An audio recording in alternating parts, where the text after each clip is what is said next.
B-350 America में nuclear emergency के लिए इस्तेमाल होता है। अमेरिका के पास B-350 AMS मॉडल है, भारत के पास भी है। हमारे पास इसका B-350 ER मॉडल है। हमारे यहाँ ये दूसरी तरह के मिलिट्री ऑपरेशन के लिए इस्तेमाल होता है। इस एयरक्राफ्ट को छोटा पैक बड़ा धमाका क्यों कहते हैं और ये चर्चा में क्यों है, इस पर बात करेंगे। मेरा नाम नरेश कुमार, आप देख रहे हैं पब्लिक लेंस। पाकिस्तान की न्यूक्लियर साइट पर अमेरिकी विमान B-350 के दिखने के दावे हो रहे हैं। आधार बनाया गया कि पाकिस्तान के परमाणु हथियार सुरक्षित नहीं है और इन्हीं के कारण पाकिस्तान को भारत से सीजफायर की बात करनी पड़ी। 10 मई की सुबह जब भारत ने पाकिस्तान के प्रमुख एयरबेस पर हमला किया, दावा यह किया गया कि इस दौरान सरगोदा में किराना हिल्स पर पाकिस्तान का न्यूक्लियर कमांड सेंटर है, यानी कि पाकिस्तान ने यहां पर अपने परमाणु हथियार रखे हैं। दावा यह भी किया गया कि यहां पर इसके आसपास धमाका हुआ। इसके बाद एंट्री होती है B-350 की। पूरा नाम बीचक्राफ्ट किंग एयर 350। इसकी चर्चा इसलिए हुई क्योंकि ऐसा दावा किया गया कि अमेरिका का B-350 एयरक्राफ्ट हमलों के बाद पाकिस्तान पहुंचा है। अमेरिका ये एयरक्राफ्ट न्यूक्लियर इमरजेंसी के समय इस्तेमाल करता है, यानी जहां न्यूक्लियर रेडिएशन का खतरा हो वहां ये अक्सर विमान निरीक्षण करता है।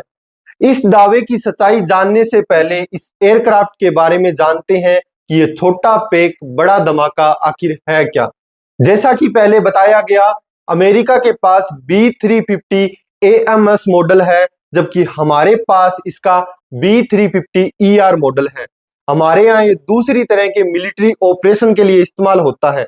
जब बात देश की सुरक्षा, आपदा राहत या खुफिया मिशनों की आती है तो ज्यादातर लोग टैंक, फाइटर जेट्स या भारी भरकम हेलीकॉप्टर की कल्पना करते हैं, लेकिन भारत का B-350 ER एक ऐसा हवाई योद्धा है जो चुपचाप बेहद स्मार्ट तरीके से बड़े काम कर रहा है। पहली नजर में ये एक छोटा 2 इंजन वाला विमान लग सकता है, लेकिन जैसे जैसे इसकी परतें खुलती है सामने आता है एक हाई टेक मल्टीटास्किंग हवाई जासूस। दरअसल एक ट्विन इंजन टर्बोप्रोप एयरक्राफ्ट है।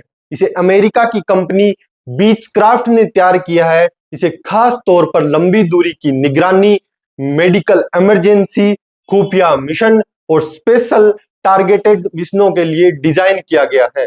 भारत में इसकी एंट्री कैसे हुई? भारत ने इस मल्टीपर्पज एयरक्राफ्ट को अमेरिका से खरीदा।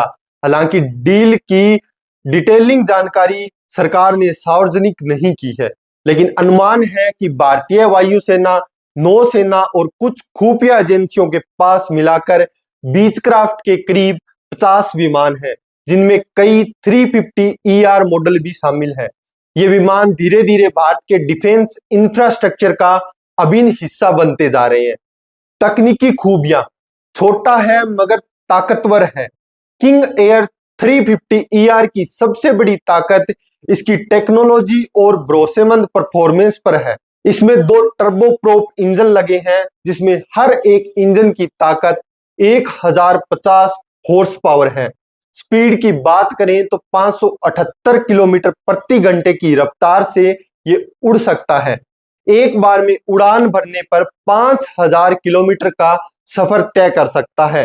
35,000 फीट की अधिकतम ऊंचाई और 3240 किलोग्राम वजन के साथ ये उड़ान भर सकता है, और ये सब महज एक छोटे कॉम्पैक्ट एयरक्राफ्ट में।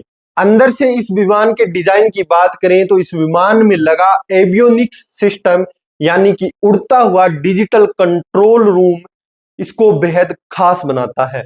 3 touch screen display, synthetic vision, मौसम की निगरानी करने वाला रडार और terrain avoidance system, EOIR sensor यानी कि दिन रात की निगरानी के लिए अत्याधुनिक सेंसर। और इसके चलते ये विमान सिर्फ उड़ता नहीं है, हर पल आसमान की हरकतों को रिकॉर्ड करता है और उनका विश्लेषण करता है।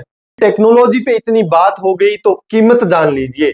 एक किंग एयर 350 ER की कीमत करीब $8 मिलियन है, लगभग 60 करोड़ रुपए। भारत ने इसकी कितनी यूनिट्स खरीदी है ये जानकारी गोपनीय है, लेकिन इतना साफ है कि ये विमान अब भारतीय वायुसेना और रक्षा एजेंसियों की रीढ़ बन चुका है। पाकिस्तान ने अपने एयर स्पेस में इस विमान के आधिकारिक रूप से कोई जानकारी नहीं दी है, न ही स्वीकार किया है। भारत ने भी स्वीकार नहीं किया है। मसलन कि 12 मई को हुई प्रेस कॉन्फ्रेंस में Indian air marshal Awadhesh Bharti ने इस बारे में सवाल पूछा, क्या भारत ने किराना हिल्स को निशाना बनाया जहां पाकिस्तान के न्यूक्लियर हथियार है? इस पर चुटकी लेते हुए एयर मार्शल भारती ने कहा, मैं ये बताने के लिए शुक्रिया कि पाकिस्तान की परमाणु फैसिलिटी किराना हिल्स पर स्थित है। हमने किराना हिल्स को निशाना नहीं बनाया, चाहे वहां जो कुछ भी रहा हो। मैंने कल अपनी ब्रीफिंग में भी किराना हिल्स का जिक्र नहीं किया था। अब नंबर आता है अमेरिका का पक्ष जानने का। अमेरिकी विदेश विभाग के प्रिंसिपल डिप्टी स्पोक्सपर्सन टॉमी पिगोट से पूछा गया, क्या अमेरिका ने अपनी कोई टीम रेडिएशन की जांच के लिए पाकिस्तान भेजी है? उन्होंने जवाब दिया कि इस वक्त उनके पास इस बारे में बात करने का या इसके बारे में अंदाजा लगाने के लिए कुछ भी नहीं है। आगे की खबरों के लिए बने रहें पब्लिक लेंस के साथ। धन्यवाद। जय हिंद।